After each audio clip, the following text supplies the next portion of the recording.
Hello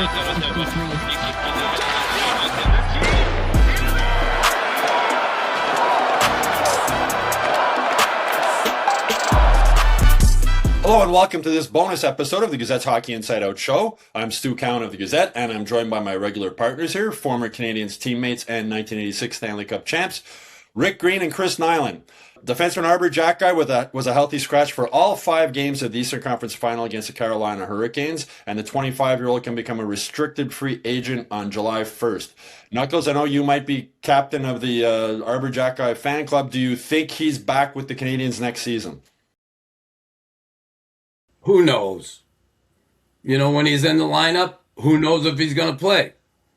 When he's not in the lineup, who knows if he's going to stay here? When's he getting back in? Who knows? I don't know. I don't know what they think of him. You know, the way he was used this year. And listen, he's not going to be perfect. But boy, when you get a big defenseman like that, you got to be able to work with him, mold him, and make those small incremental changes in his game to help him so he's able to apply himself in a game and make good decisions. And listen, with some people that comes naturally. But he's a big body. He's intimidating. And it's something they lacked in the playoffs. And they certainly, when they went against a team like Carolina, who was knocking the shit out of him, I mean, at some point, why not put him in and use that physicality? Get him out there. Were they worried he's going to take a penalty? Ooh, like, I don't know. I don't know. I don't know. And Arber doesn't know either. Well, I was really surprised, though, Knuckles. I mean, that they didn't dress him for Game 5. I think that just sort of seals the fact that there's maybe not a spot for him moving forward here. The season on the line. And it doesn't look good. It doesn't look good. And it's too bad because, you know, they certainly lack in that area, big defenseman. I'll go back. When they went to the Stanley Cup Final recently, right, 2021, they had a big-ass defensive core. Before Clydesdales. Yeah, like you need a couple horses back there, you know? I know, Rick, you coached Canadiens defense for a long time. I mean, we've talked about it many times this season. There's a lot of potential there with Arber. There's not a lot of guys in defense in the NHL who bring what he brings.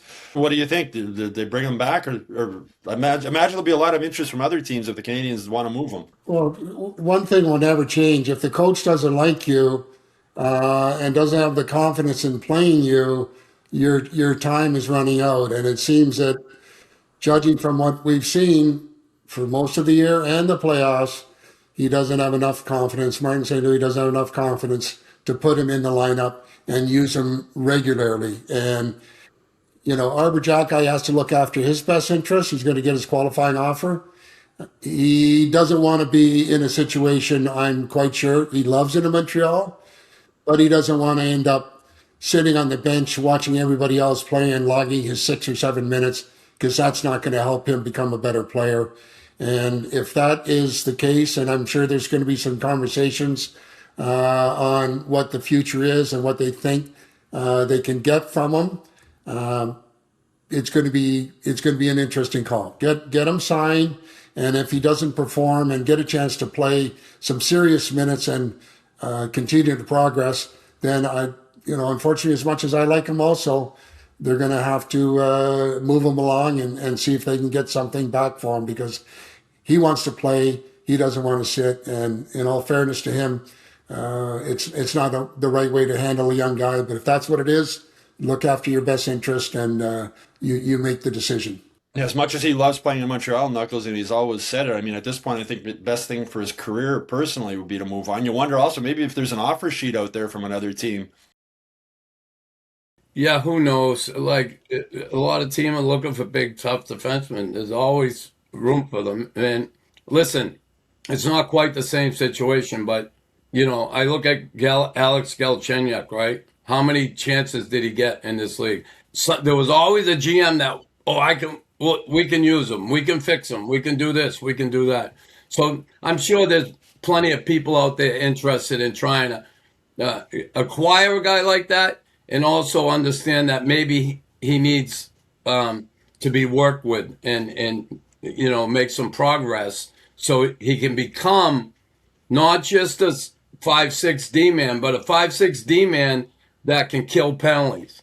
He can't just play a regular shift. You got to be able to do something else. So you take time away from them other guys, you know? You give them a little bit of a breather. They're not playing 28 minutes a night, 30 minutes a night. I wonder if maybe Rick, yourself, or maybe a defense coach like Luke Richardson, who was here before, a big sort of tough guy also, might have been able to maybe develop Arber better than what he has been so far. Well, from my experience working with a number of guys over the years, you can try and work with them and give them the information and what what you would like to see them do, get better at, et cetera. All the details that make up a good, solid defenseman back there. And it gets to the point that you can bring them so far, and then you get kind of put into a stop mode. And I don't think that's the case with Arber. I think that you can fine tune some of the things that he does well, and he needs to play. Bottom line, period. Like, get out and play. And if he's given that opportunity, it's not showing the results that they hope for, then they're going to have to make a decision on him and find a way to move him. But you can bring a defenseman along with improving some of the details and understanding what he needs to do each and every shift. And I just don't see it happening with Arber right now. For whatever reason, he's not taking the information or not getting the information, but he needs to become a better defenseman all around. And I would love to see him be given the opportunity to improve in a lot of areas. Another restricted free agent this summer, Knuckles, Kirby Dach. Do you see him coming back with the Canadiens next season, or do you think management has seen enough already that it might be time to move on? Yeah, that's a tough one. When you look at his injury history, the way things went in the playoffs here for him, there was all that talk about getting him out of the lineup. The coach stuck with him. To me, the writing's on the wall there as far as I think maybe, just maybe, we see him moving on. He didn't have an impact certainly against Carolina. When you got a big player like that, you need him to, excel.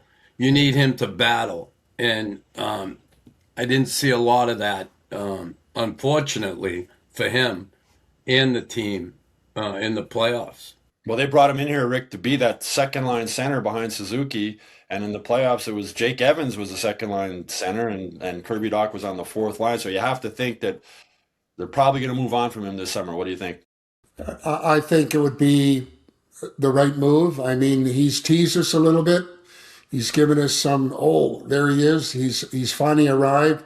And then next thing you know, the next shift or the next game, he's fallen off the map, and he's failed to understand. And you can say what you want, the injury bug, and hasn't played much. Well, that's part of the game, and some guys get hit with more injuries than others. But when you're given the opportunity, you make an impact and show that you really want it. And he hasn't shown that on a consistent basis. And I think that you'd be sorry if you gave him another contract here in Montreal, just because the uncertainty in what he's able to bring each and every game. And we've seen more on the negative than the positive. And life in the business, you bring up who's next. Yeah, and the injury jinx with him, I mean, it goes back to after Chicago drafted him third overall, and he had the broken wrist at the World Junior Tournament, and it's just the injuries have continued. And he spoke Monday about how that physically and mentally that's been tough on him. So a tough situation for him, and it'll be interesting to see what the Canadiens do with Kirby Dach this summer. Anyway, that's it for this bonus episode. Hope you all enjoyed it. We'll have 2 more bonus episodes coming up over the next couple of days, so you can look for those. If you haven't done so already, please subscribe to the Hockey Inside Out YouTube channel. And in case you didn't already know, you can also watch Hockey Inside Out on Spotify and Apple Podcasts.